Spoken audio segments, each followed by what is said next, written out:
One of the stickiest fears in the human psyche is the fear of feeling good and of becoming successful. Do you have this fear? If you run around sabotaging yourself, either consciously or subconsciously, every time something in your life is about to get really good, you're going to want to watch to the end of this video because I'm going to be talking about some of the characteristics of the fear of success, some of the causes, and then some things that we can do to release this fear and allow ourselves to start to feel really good and create the success that we deserve.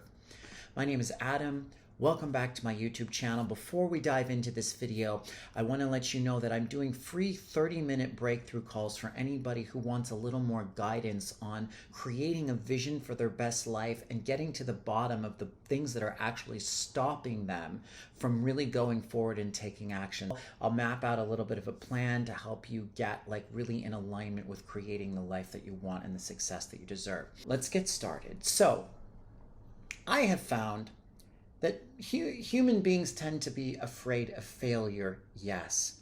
But I think even more than that, we're afraid of success. I know this is true for me. I've had multiple times in my life where things started to look up. Things looked like they might go in the direction of what I wanted. And all of a sudden, something would happen. I'd get sick. I'd get tired. I would completely lose interest in what it was I was doing. And this was all because subconsciously I was sabotaging my success. Can you relate to this? Have you had this happen to you in your past? I have this theory that humans are just generally terrified of feeling good. And it makes sense because if you look at our history, we don't have very much practice with it. We're not used to feeling good. We're used to trauma. We're used to suffering. We're used to life being so fucking difficult and hard. Why would you feel good? A, because it's just going to be taken away immediately anyway. And B, I think we have this belief that because of scarcity, there's only a small amount that can occur. And then it's just going to be over. So why even let it happen? Because we're just going to end up being disappointed when it all fucking falls apart. But this is not true. This is how we were programmed. And I think it's important to kind of check in with your nervous system and notice, where is it that you get uncomfortable when you start to feel joyful or blissful? Now, what are some characteristics of the fear of success? One is not really being able to set goals or keep to them. So if you have a hard time even figuring out what it is that you want to do, check in and see, is it because you really don't know, or is it because you're afraid of what would happen if you got successful? Another thing is it's kind of connected to no goals. It's no motivation. There's just no desire.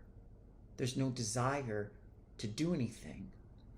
And the lack of motivation tends to come from a lack of trust or belief that it's possible to get what you want and need in your life. So if you never had this, if you never got what you wanted, if you never got what you needed as a kid, you're not going to believe it's possible. Procrastination is another one. Maybe you have goals, but you just keep putting them off. So you keep putting them off, putting them off, putting them off. You think that they're not possible. You'll do it later. This generally comes from the fear of what would actually happen if you were successful. And here's another thing to look for. Things are always coming up. Anytime you get going, anytime you get some momentum, something comes in and pulls your attention in another direction. There's a problem at work. There's a problem at home. There's a problem with money. You have a health issue. If something like this happens one time, okay. When it regularly, routinely happens, every time you're close to, moving forward, something comes out of left field and takes your attention. That's internal. It's being manifested from an internal fear of success. Do you have this pattern? Now, here are some things to look for. What do you look for to see if you have this fear? Here's one thing. Are you afraid to be in the spotlight, but secretly you want it? This is something that I've had. I would fantasize as a kid about being on stage performing, being in front of people talking. But then any time somebody would ask me to get up and perform or speak, I would almost immediately want to turn and run, and I would say no, because I was afraid of what would happen. Yes, if I got up and I was criticized and I failed, but also what would happen if I did really well? What would happen if I started to feel really good? I don't know. It's unfamiliar. It's scary. Something else that you can look for is the fear of leaving people behind. So maybe you're afraid that if you get successful, your family is going to feel like you're betraying them, because the tribe, the group you come from, is used to being down here. And so if you step up into your power and out of this familiar suffering zone, they're going to kind of attack you. Or you might have a fear that you will outshine a sibling. And maybe there was a time when you were younger where you kind of glowed in front of people and your sibling felt jealous or hurt, or you were led to believe that was the case. What are some causes of the fear of success or byproducts? Imposter syndrome, that's very common. We feel like we're imposters when we start to get successful because it's new. And so we'll talk ourselves out of it. It's like, oh, I don't know what I'm doing. I shouldn't be doing this. And the truth is, if you're in a new space, you don't know what you're doing. But something I've come to understand is everybody has this fear. Every successful person goes through imposter syndrome. Every person who goes into a new space or a new job or a new sphere or a new part of their life has a feeling of imposter syndrome simply because you don't know what you're doing yet. You shouldn't know what you're doing, but that doesn't mean that you shouldn't do it. Because when you keep doing it, you learn and you get better. Another thing is, do you feel like it would be too much? Like you'd have too many responsibilities. It would get too complicated. You would be overwhelmed and you wouldn't know what to do. You just couldn't handle it. That's a very common one. And one of the main causes, of course, to all of this is trauma. So if as a child you were berated, belittled, criticized, you have been taught to stay small. You've been taught that your proper place is to feel like shit. So anytime you start to feel good, there's going to be some like alarm system in your subconscious that goes off, and it goes, don't go here, you're not worth this. Don't go here, it's not right for you. And you will automatically reset yourself and your circumstances back to what you know, which is suffering. What are 5 things you can do to eradicate this fear? 1, learn to become comfortable with tension. There's a similarity between anxiety and excitement. They're both anticipations of the future, right? Anxiety is like a negative anticipation, whereas excitement is a positive anticipation, but both come with tension. And we tend to be afraid to feel tension in our nervous systems because it is a little bit uncomfortable. But if you can begin to cultivate a relationship with it, and you can embrace the tension and then understand that on the other side of the tension is a release, and even just monitoring it and being like, oh, am I running away from tension? You can then commit to, as you feel comfortable enough, you don't want to overwhelm yourself, putting yourself in scenarios where you feel tension, understanding that on the other side of the tension is the breakthrough. 2, understanding that on some level you can control the pace. Now, obviously not entirely. We don't have control of situations and circumstances. But what I mean by that is, we often feel like it's going to be too much, but you can set boundaries. You can say, if too much starts to come in, say no to some of it and trust what bounces off. You will eventually grow into the space and capacity to handle it. But you don't have to do it all at once. We always think we have to do everything all at once.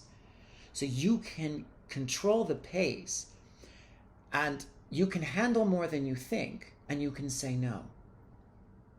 And that's way better than turning and running and just tearing it all down. Number 3, little at a time. Just do a little at a time. A lot of times we get overwhelmed because we think we have to do it all now, which is kind of linked to the last one I said.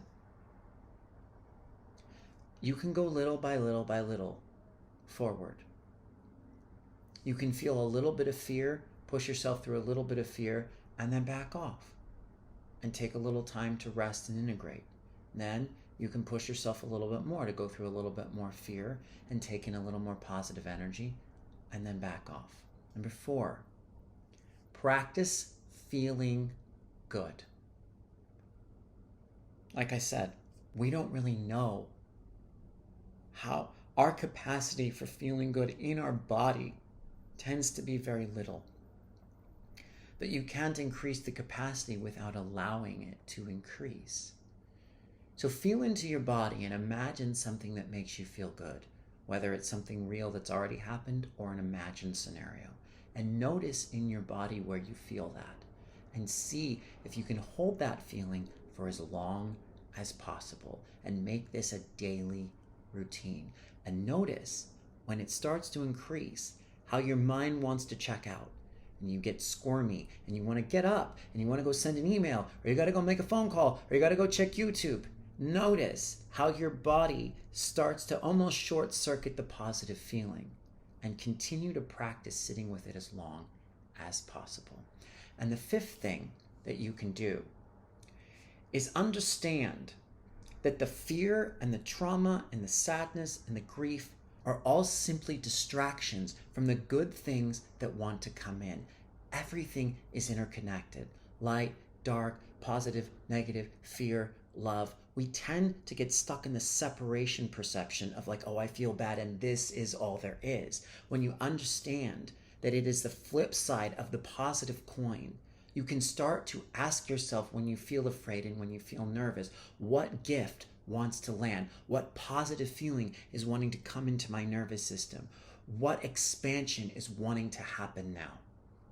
Every problem comes with a solution, but sometimes we have to stop and ask and reflect on what that is and know that it's there.